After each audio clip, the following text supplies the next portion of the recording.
চুলে শ্যাম্পু করার সময় শ্যাম্পুর সাথে মাত্র কয়েকটি জিনিস মিশিয়ে চুলে লাগালে আপনার চুল দেখে আপনি নিজেই অবাক হয়ে যাবেন। এটি ব্যবহার করার পর আপনার চুল যেই দেখবে সে আপনার চুলের প্রশংসা করতে বাধ্য হবে। এতটাই সুন্দর আর সিল্কি হয়ে যাবে আপনার চুল। এছাড়া যাদের চুল কখনো লম্বা হয় না, এই রেমেডিটি ব্যবহার করলে কিন্তু তাদের চুলও খুব দ্রুত গতিতে লম্বা হবে। অনেকেরই কিন্তু দেখা যায় মাথা থেকে অতিরিক্ত মাত্রায় চুল ঝরে পড়ে। এই রেমেডিটি ব্যবহার করলে কিন্তু আপনার মাথার চুল পড়া একদমই বন্ধ হয়ে যাবে। আপনার মাথায় নতুন নতুন চুল গজাবে। এছাড়াও যাদের চুল রুক্ষ শুকো ড্যামেজ হয়ে গেছে, তারা এই রেমেডিটি ব্যবহার করলে তাদের চুল অনেক বেশি সফট হয়ে যাবে এবং সুপার সিল্কি হয়ে যাবে। তো শ্যাম্পুর সাথে কি কি উপাদান মিশিয়ে কিভাবে ব্যবহার করতে হবে চলুন দেখে নেওয়া যাক। রেমেডিটি তৈরি করতে প্রথমে আমরা নিয়ে নিচ্ছি চিনি। হ্যাঁ, ঠিকই শুনেছেন, চিনি। চিনিকে কিন্তু প্রাকৃতিক স্কাল্প স্ক্রাবারও বলা হয়, কারণ চিনি মাথার ত্বকে জমে থাকা মৃত কোষ আর অতিরিক্ত তেল দূর করে। এর ফলে স্কাল্প পরিষ্কার থাকে আর নতুন চুল গজাতে সুবিধা হয়। এরপর নিয়ে নিচ্ছি শ্যাম্পু।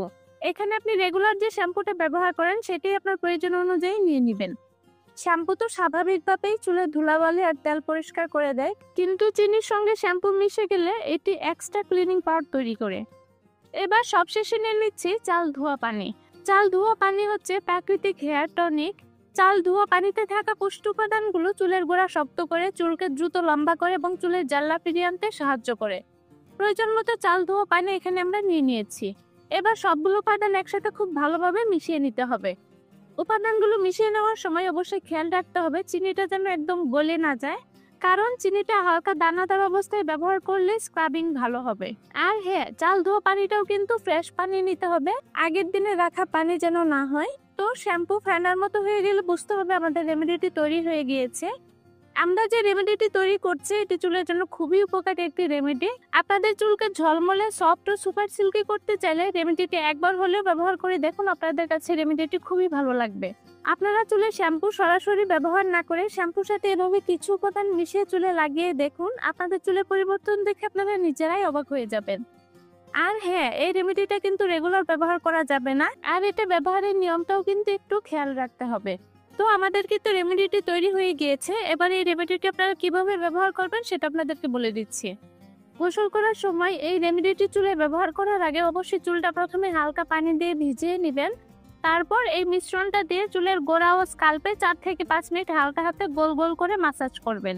এভাবে মাসাজের সময় চিনির দ্বারা মাথার ত্বকে এক্সফোলিয়েটিং এর কাজ করবে। এরপর 8 থেকে 10 মিনিট রেমেডিটি চুলে রেখে তারপর নর্মাল পানি দিয়ে চুল ভালোভাবে ধুয়ে ফেলুন। এই রেমেডিটি সপ্তাহে 1 থেকে 2 বার ব্যবহার করাই যথেষ্ট, কারণ এটি বেশি ব্যবহার করলে চিনির স্কাল্পে রুক্ষতা তৈরি করতে পারে। মাথার স্কাল্প ভালোভাবে পরিষ্কার না হলে কোনো তেল বা প্যাকে কিন্তু কাজ করবে না, তাই মাঝে মাঝে এমন ঘরোয়া স্কাল্প স্ক্রাব দিয়ে চুল পরিষ্কার রাখাটা খুবই দরকার।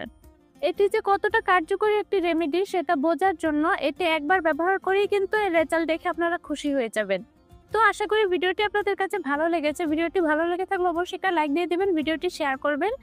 এছাড়া আপনি পৃথিবীর কোন প্রান্ত থেকে ভিডিওটি দেখছেন অবশ্যই কমেন্টস করে জানাবেন। এতক্ষণ ধরে ভিডিওটি দেখার জন্য অনেক অনেক ধন্যবাদ। আল্লাহ হাফেজ।